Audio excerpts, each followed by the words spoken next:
So this is Dr. Sharvari Karandikar, and she's here on the core of the M Family Seminar on violence, trafficking, and humanitarian work. Humanitarian work. Thank you very much for accepting our invitation. At the Observatory, we mainly deal with Portuguese immigrants with stock, influx, and remittances. But we thought that since you're here and you're talking about humanitarian work and trafficking, and it has something to do with migrations, we thought it was very interesting to interview you and to learn more about your work and what you study and what you do.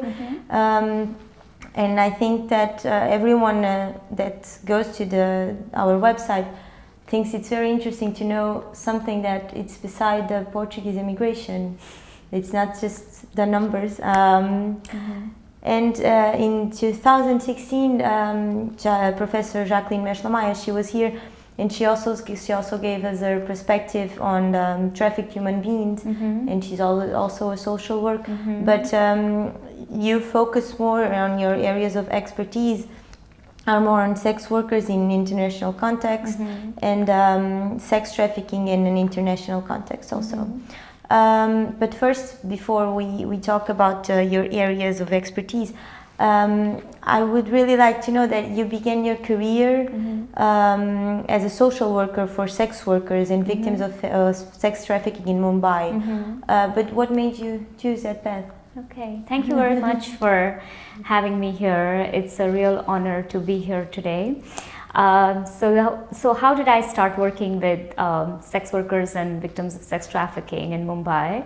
I have my bachelor's in psychology and my master's degree in social work, and that was the first job that I took as a master's student. I was very sure that I wanted to work with women and violence, and as I was looking through jobs, I landed up on a job that was in the red light area in a drop-in center back in 2004. HIV was very high among this population of women involved in sex work and women who have a history of sex trafficking in Mumbai, and we were still kind of figuring out how to prevent how to prevent HIV infection in this population, how to spread awareness in the community about HIV. And this job that I got was on working with women who were infected, but also those who were affected with HIV. So it was like a drop-in center, a small room in which every day at 9 o'clock in the morning, I was a center-based social worker. So I would go and open the door, and there would be 50 women who came and took shelter in that organization, the drop-in center. So most of the day was spent, they would sleep, they would rest, eat food. We did activities with them. We took care of these women. We took them to the hospital. Most of them were HIV positive. We took care of their children. So that was the kind of job that I did.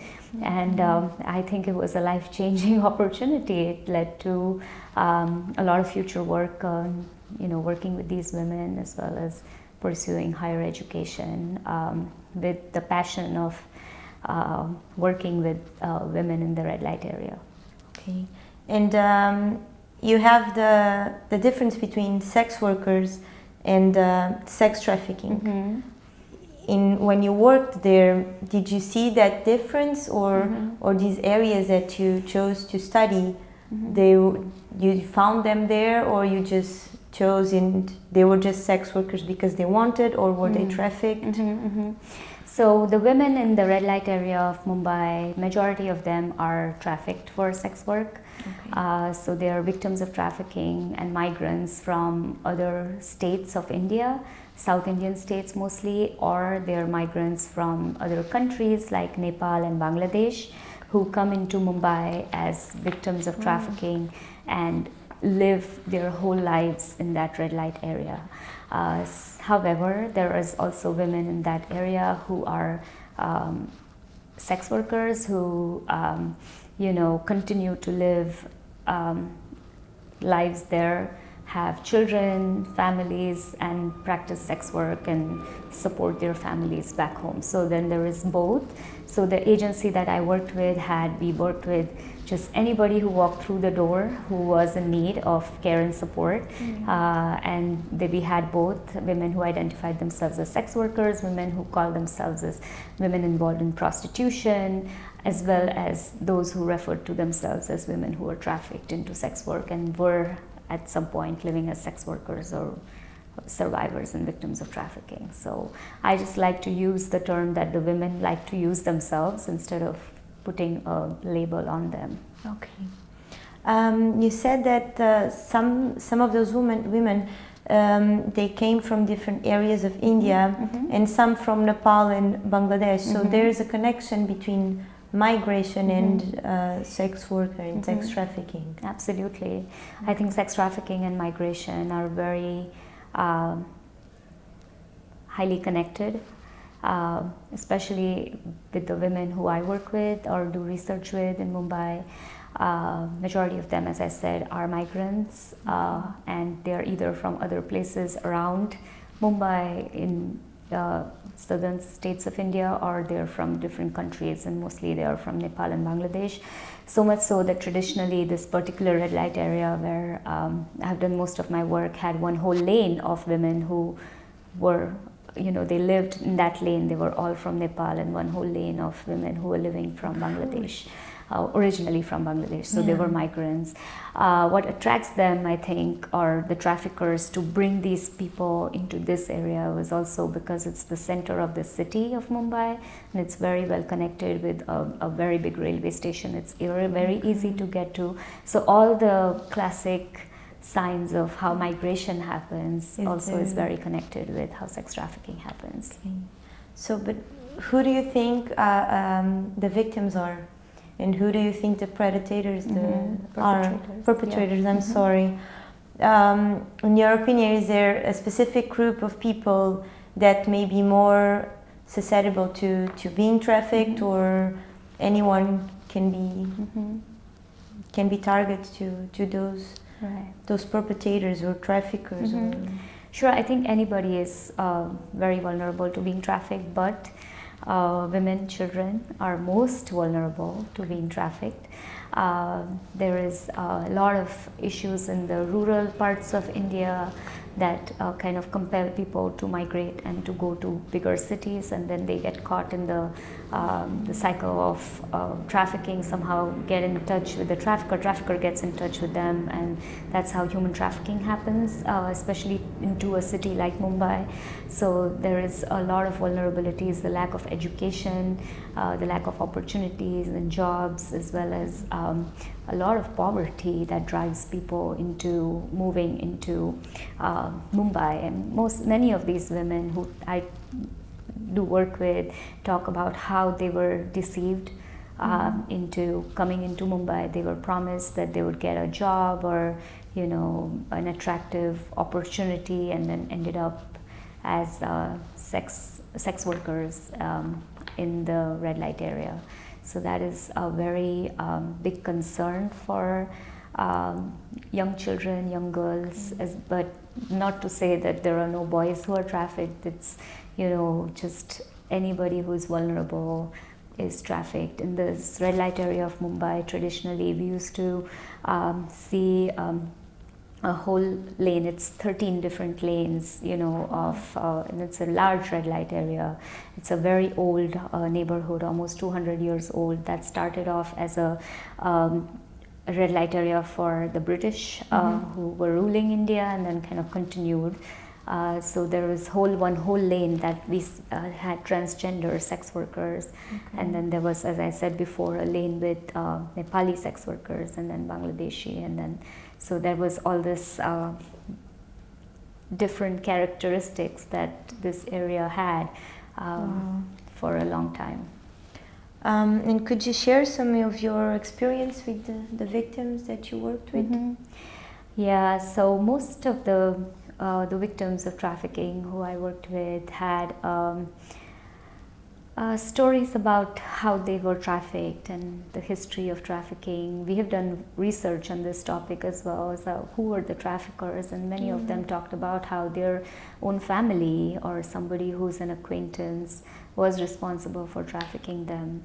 Their own families. Their own family members or acquaintances, and that was indeed a difficult, reality, but true, that woman after woman talked about how they were trafficked by somebody they actually knew, and it wasn't a stranger. So that's the reality of these women. But then once they were into this area, majority of them were kept captive for a long time. They were sold into brothels, and they had to pay back to the brothel owners, so they had to work as sex workers in order to give the money back to, so that kind of continued for several years until they were released. By then, and majority of them of course were children as they were trafficked, so by the time they were left, they had already been living there for 10 years as sex workers, so that's all they knew. So then they continued to live on as sex workers, and the story after story of violence, and abuse, and then not able to go back to where they're coming from, at the same time being just like involved in having relationships with their clients, and then continuing to live in this area as sex workers. So it's very hard for them to start living a life other than the one that they always knew. To go off the streets and to majority of them end up living there. There is several non-profit organizations that work in this area, and they help the women, especially with health related concerns, help their children with education. There are boarding schools, there are day and night shelters, so there is services that are offered, but there is again a big gap in sort of trying to take the women away back to where that's an impossible reality, that most of them don't even go back to where they come from, but trying to give them a better life, and some of them want to live there because that's where they are from. And even the I think the main question of identity, it's if you live there in a place for a long time, that's what you know, that's your identity. It's very hard to give it away because it's everything that you know. Absolutely, and there you said it, and that's my whole concern, that these women do live like sex workers, and they identify themselves as sex workers after spending a lot of their life in this red light area. They learn their work, they embrace it, and that's what they do. And the issue still remains that they are still looked upon as criminals, as immoral women, which is simply not true, because they are there due to their circumstances, and they continue to live there. And like I said, most of them have families there, most of them have children, most of them are mothers, and they are just there because they care and support for their families. They're paying for their children, their husbands or partners, and also for their families back home. That majority of them do send money home to their families. So at that point, I think that there is no protection given to these women for the work that they do. On the National Crime Victims' Rights Week, you presented 4 common themes when talking about individuals who were sex trafficked. Can you explore them, those 4? Yeah, so I think the one important reality is coercion, where women are forced into sex work. They are trafficked from different parts of the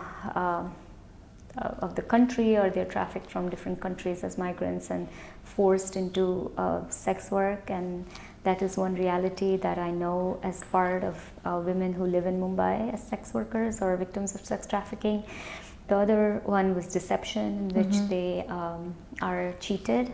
Majority of them are promised that they would get jobs in Bollywood or different kinds of opportunities that they're never exposed to and end up in the red light area without even them knowing about it. I think I also talked about them being vulnerable. So a lot of them, through research, we have found that have really difficult financial situations in their homes, abject poverty, lack of education, big families and no one to take care of.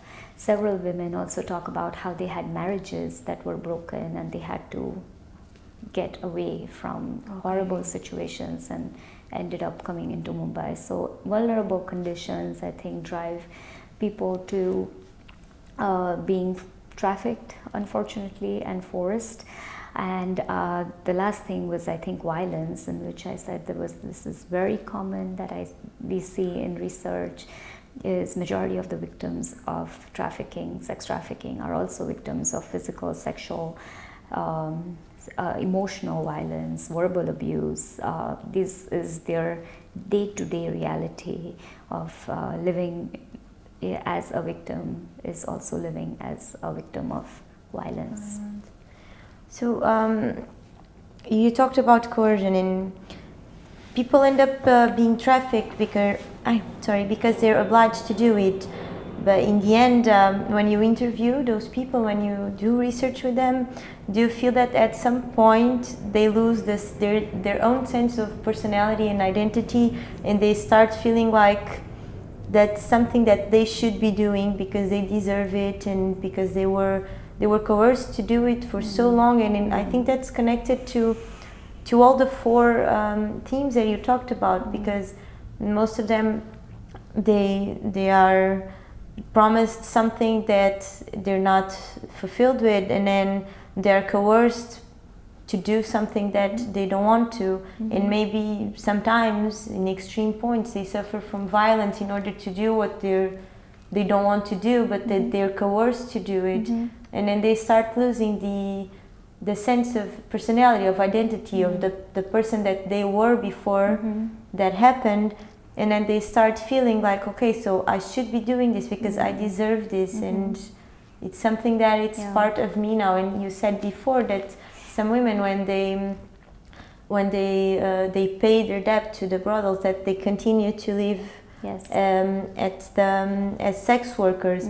But in this point, what I'm asking is not that because those women, they continue because they feel they want to and they don't know anything else. But did you interview anyone that told you, okay, I have to do this because I deserve what's happening to me, because they suffered so much violence? Yeah, what you're saying is really true. They do internalize their trafficking and internalize their life as, okay, I'm destined to do this. I think in the context that I'm talking about, many women think that, well, this is what I'm destined to do, and continue to live as sex workers. The one thing that I distinctly remember doing an interview with a woman in this red light area in Mumbai, and she was talking about how if I was in her place and she was in mine, I would be telling her the exact same story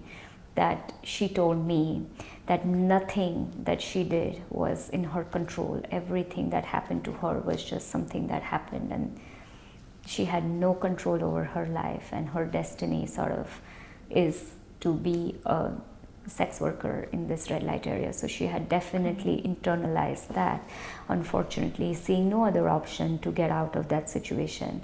The one thing, though, that I will say, that my recent research is on understanding women as mothers, because most of us talk about victims and sex trafficking without realizing that you really cannot talk to a woman in this 15 years of my working here without them talking about their children. That is the first thing, that in the first 5 minutes they will tell you that, how much they are concerned about their children, how much they care about their girls and boys, and so on and so forth. So my research just last year was about mothering and sex workers as mothers, and victims of sex trafficking as mothers, and their challenges as being mothers. And in that, what was different was that all of them said that we want a better future for our children. So we don't see a future for us living here, but for when it comes to our children, we want them to be different. We don't want them to have anything of our life that we had. Okay, so many of them had sent their children back home to live with their own families, with their husband's families, somebody in the village, wherever it is. They were sending money home, working as sex workers here, sending money home, taking care of their children so that they are not exposed to the red light area, and protecting them by living away from them. So it is a huge sacrifice, that they are making to make sure that, what they have gone through, their children don't have to go through. Wow.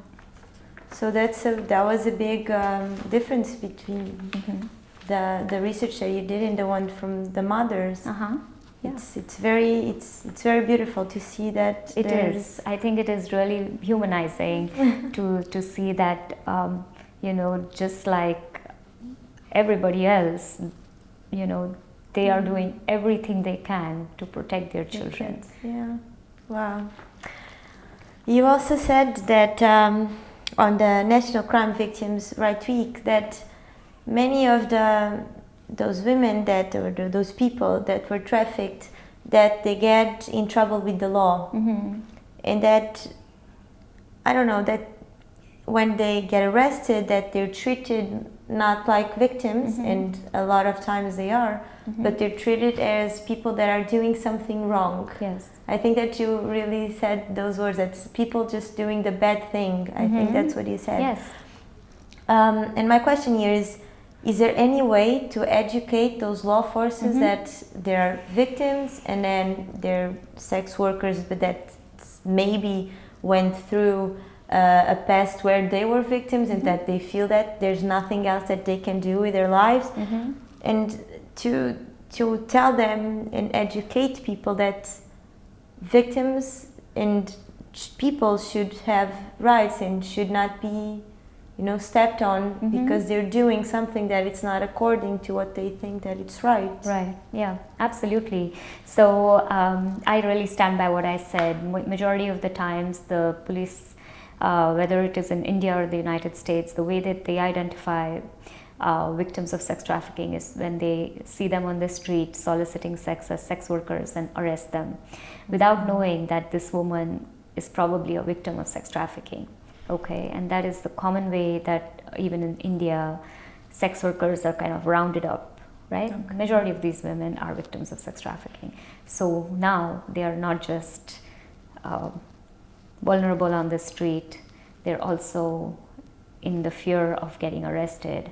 Okay, and then of course that they do get arrested and then eventually released and so on and so forth. So one of the most common complaint of the women is the abuse that they have from the police. Yeah, okay. I was gonna ask it you is that. It's terrible, the kind of violence, but also verbal abuse and every other form of violence and abuse that they suffer from the law enforcement. I think it's really important to work with the law enforcement. I have done a lot of work with the law enforcement, not so much in India, but most of that in America, in Ohio specifically, on educating the law enforcement agencies or officers around Asian victims of sex trafficking who we have in Columbus, Ohio, and training them on how to best identify victims and how to even talk to them, deal with them. Dignity and respect towards women is really important, instead of making them feel more pressured and afraid, because the first reaction that any woman has after being interrogated by a law enforcement or a officer is fear. Okay. It's absolute fear, because if you look at them, they look scary, and they are scary, and it's a very traumatizing experience. So it's really important to work with the law enforcement organizations, with the officers, and they themselves agree that they want to help the victims. It's not like they don't, but the only way that they can get to the trafficker is through the victims. Yes. And that is their justification of working or contacting or arresting the victims so that they can get to the trafficker. So there is, while they understand, all they want is the name of the trafficker, give me the name of the trafficker. And some of these women don't even know the name of their traffickers. Yeah. Because that's a very difficult thing to do, you know. You get trafficked and you don't always know who is the person who's trafficking you, how it has, you know, there are many people who are involved sometimes. So it's really difficult for the women to give all the information that the law enforcement wants. At the same time, the law enforcement just wants what they want.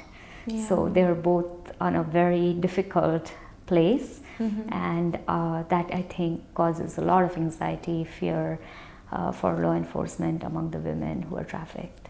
So you said that the victims, they were coerced and that they suffered from violence and vulnerability, but when they deal with the law enforcement, they're going through that again because they're coerced to talk and to say who's the person that it's above all the hierarchy of trafficking, and then they suffer from violence, even if it's not physical, emotional violence, and they're just there for hours and they're vulnerable because they're victims, and they're vulnerable there because it's something that it's out of everything that they know. Right, it is, yes.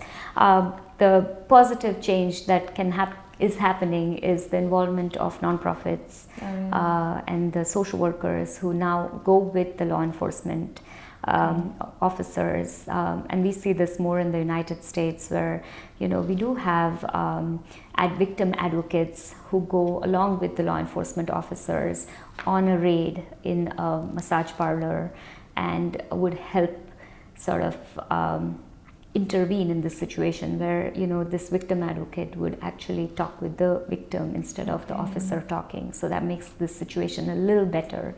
Whereas in a situation like in India, we still are, you know, women just, when they come to know that the police is coming, try to run as much as they can, but they get arrested, and then, you know, some of them have to bribe and then get released, and this just keeps on going. Okay. So there is a lot of work, I guess, that needs to be done with law enforcement officers as well. And how big do you think this problem is, the sex trafficking?